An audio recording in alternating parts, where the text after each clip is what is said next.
सांस लेने में दिक्कत हो रही थी, तो डॉक्टरों ने क्या बताया कि किडनी की स्थिति क्या थी, बीपी की स्थिति क्या थी, हार्ट का स्थिति क्या था, कुछ बताया था तो क्या था वो बताया? ये सब हमको नहीं बोले, केवल बीपी के बारे में बोल रहे क्या थे। बताया? बीपी जो बीपी शायद नहीं है नहीं है, पल्स रेट नहीं, जी। पल्स नहीं मिल रहा था। पल्स, हाँ पल्स नहीं मिल रहा था। है कि जो ऐसे ऐसे लोग बोलता है कि जो मेरा हमारी चल के आया था, बोल के आया था, फिर ऐसा हो गया, ऐसे ऐसे हम 1% भी गारंटी नहीं लेंगे कि आपका जच्चा बच्चा दोनों सही रह पाएगा। इसीलिए जैसे बहुत जल्दी से इसका डिलीवरी करना पड़ेगा।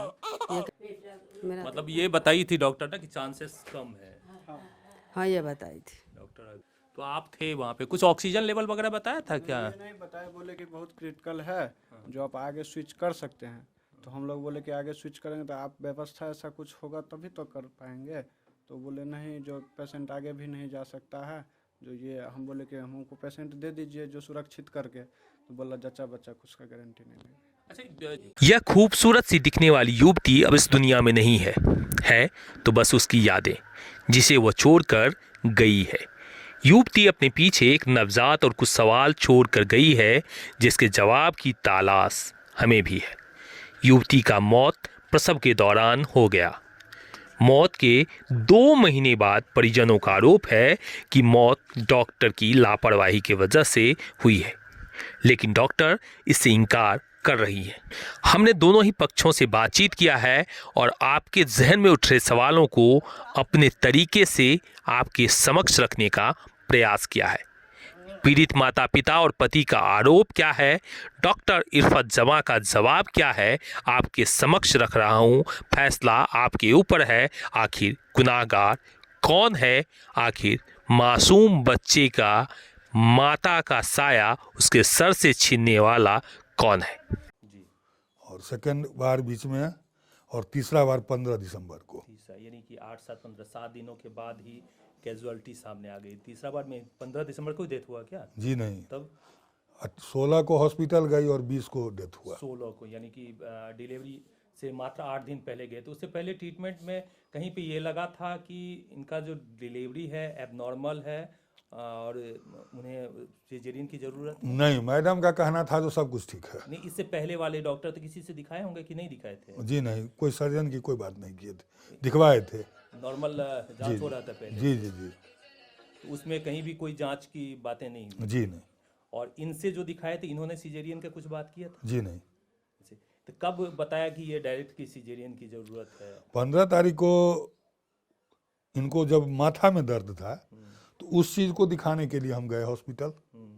हॉस्पिटल में दिखाने के बाद उन्होंने एक दवा लिखा और दवा लिखाने के बाद उन्होंने छोड़ा और कहा जो अगर किसी प्रकार की दिक्कत अगर महसूस हो तो बगल में हो तुम आ जाना। 16 तारीख को सवेरे जब वह उठी है तो बोली है जो मम्मी हमको माथा घूमता है। तो मैं उसको बोली जो तुम सो जाओ। ठीक 10 मिनट के बाद बोलती है जो हमको सांस लेने में दिक्कत होता है। उसको तुरंत गाड़ी बुला करके भेज दिया गया। इसकी मम्मी, हमारे बच्ची का हस्बैंड और मेरा लड़का तीनों गया हॉस्पिटल।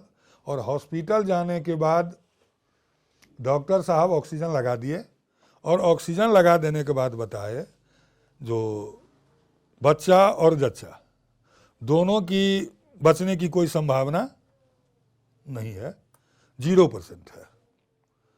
और दरभंगा अगर आप आगे ले भी जाते हैं तो दरभंगा तक ही पहुंच नहीं पाएगी। या बीपी लो हो गया था? जी जी जी चूंकि सांस लेने की दिक्कत बता रहे हैं तो ऑक्सीजन लेवल गिर गया था क्या उस टाइम? जी जी जी जी जी जी बीपी लो हो गया था। बीपी लो था और ऑक्सीजन लेवल गिर जी गया था। जी कितना जी पे ऑक्सीजन लेवल था जब हमको जानकारी नहीं है। ऑपरेट? तो क्या आपको लग रहा है कहाँ गलती हुई, किसने गलती किया या क्या गलतियां हुई कुछ? सांस का जो सर प्रॉब्लम था तो किसी भी परिस्थिति में उसका ऑपरेशन ही होना चाहिए था। कुछ डॉक्टरों से भी बाद में जब हम जानकारी लिए तो बोले जो बेहोशी स्थिति में ऑपरेशन नहीं होता। और ऑपरेशन जो किए तो ऑपरेशन के बाद पेशाब का आउटपुट उसका बंद हो गया। पानी चल रहा है, दवा चल रहा है, पेशाब निकल नहीं रहा है। वैसी परिस्थिति में ही दवा पर दवा छोड़ते गए। डॉक्टरों का कहना था जो ऑपरेशन के दरमियान में बेहोशी स्थिति में जो ऑपरेशन करता है, मैं पटना में राय लिया था उसका सब पुर्जा ले जाने के बाद, तो कहा जो ऑपरेशन उनको नहीं करना चाहिए था। अगर ये ऑपरेशन कर भी दिए हैं तो नस सिकुड़ जाता है, पेशाब नली बंधा गया टाका करते टाइम में। पेशाब नली पैक हो गया। जी जी जी। ऑपरेशन करने का टाइम हमको टेलीफोन पर दिया गया 12 बजे, ऑपरेशन उन्होंने कर रहे हैं 10:30 बजे। तो अस्पताल प्रशासन के लिए बिलिंग का क्या प्रोसेस था, आपने क्या जमा किया और कितना आपको लगा? बच्ची का जो भी था हाँ, A to Z no dues बच्ची के एक्सपायर हो जाने के बाद हाँ। मैं कर दिया। कितना पेमेंट लिया उन्होंने? लास्ट पेमेंट लिए थे दवा पर 44,000 और 1,00,000 कुछ हजार रुपया अंतिम पेमेंट, हाँ। जो मतलब ड्यूज था उनका 1,00,000। डेथ होने के बाद भी आपने पेमेंट किया? जी जी जी। अच्छा,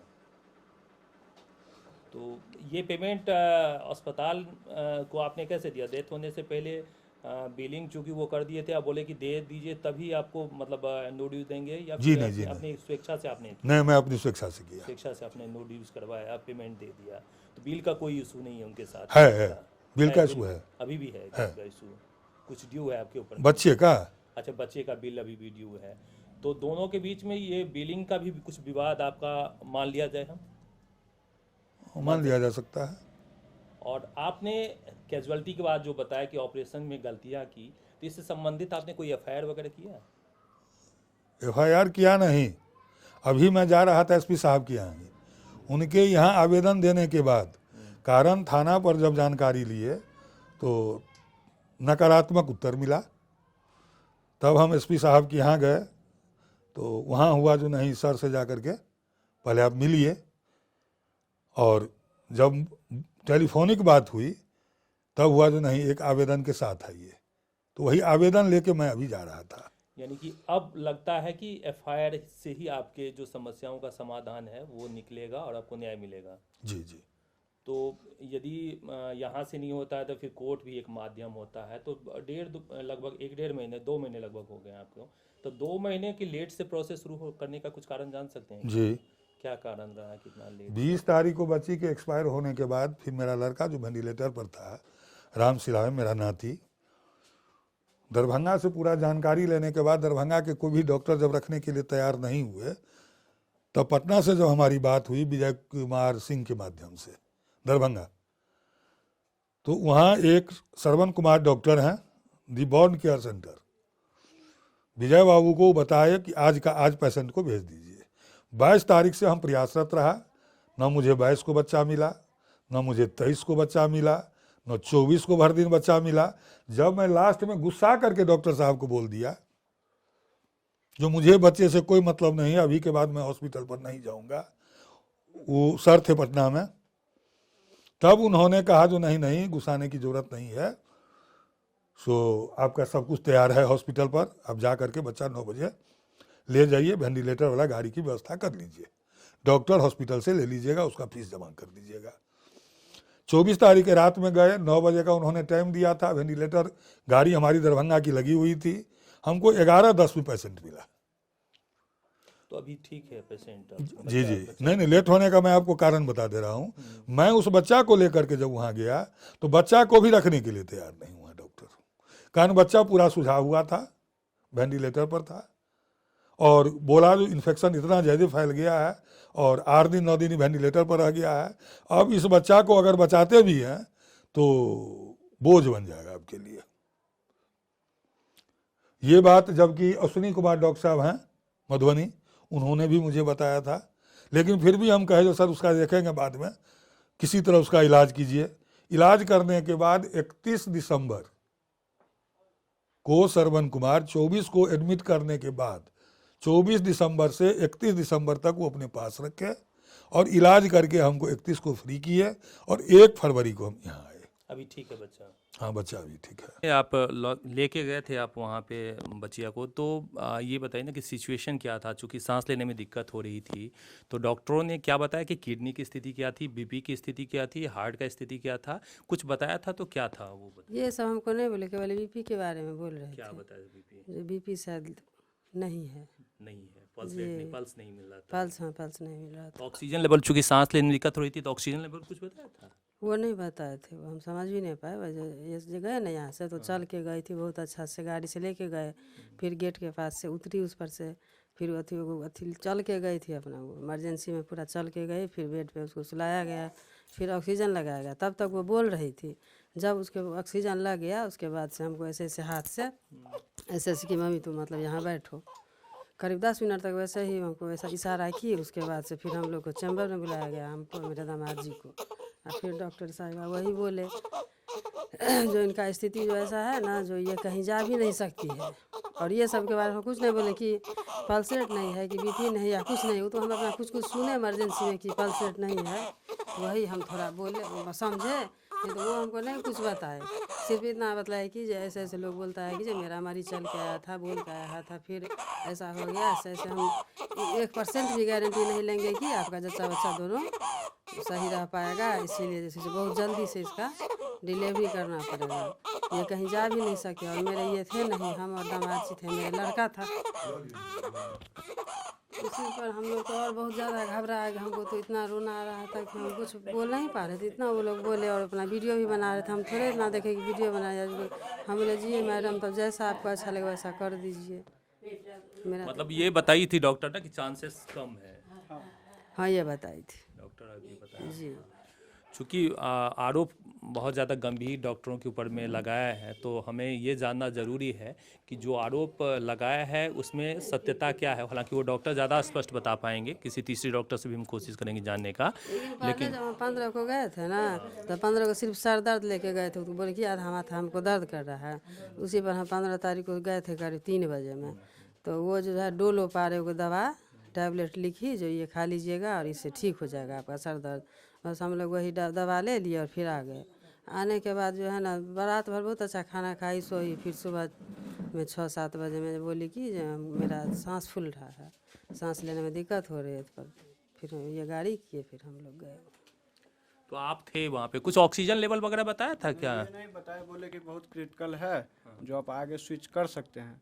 तो हम लोग बोले कि आगे स्विच करेंगे तो आप व्यवस्था ऐसा कुछ होगा तभी तो कर पाएंगे।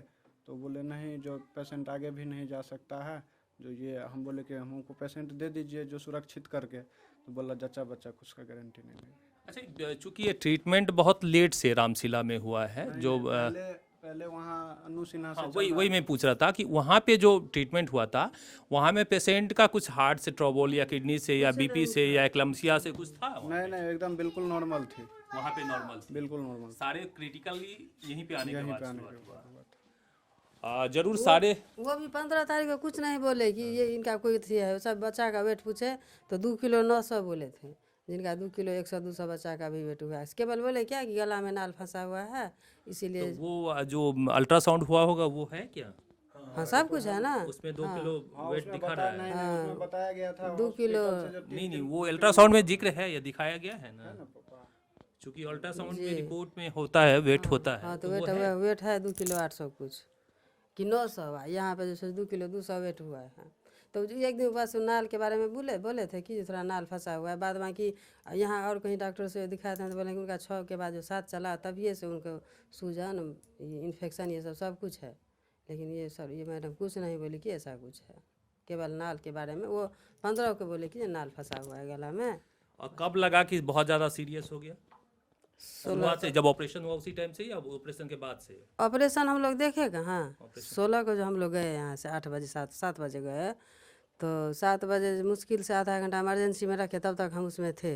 उसके बाद उनको ओटी में ले गए, जहाँ तक हम लोगों निकाल दिए। हम भी गए हुए थे, तो देख रही थी मेरे तरफ, तो हम बोले ठीक है, बोली हाँ सब ठीक है। उसके बाद हम बाहर आ गए, बाहर आए तो फिर भाईजी बोले कि जो डॉक्टर साहब बुला रहे हैं अंदर में, तो वहाँ गए तो लोग बोले कि बहुत सीरियस है यही सब।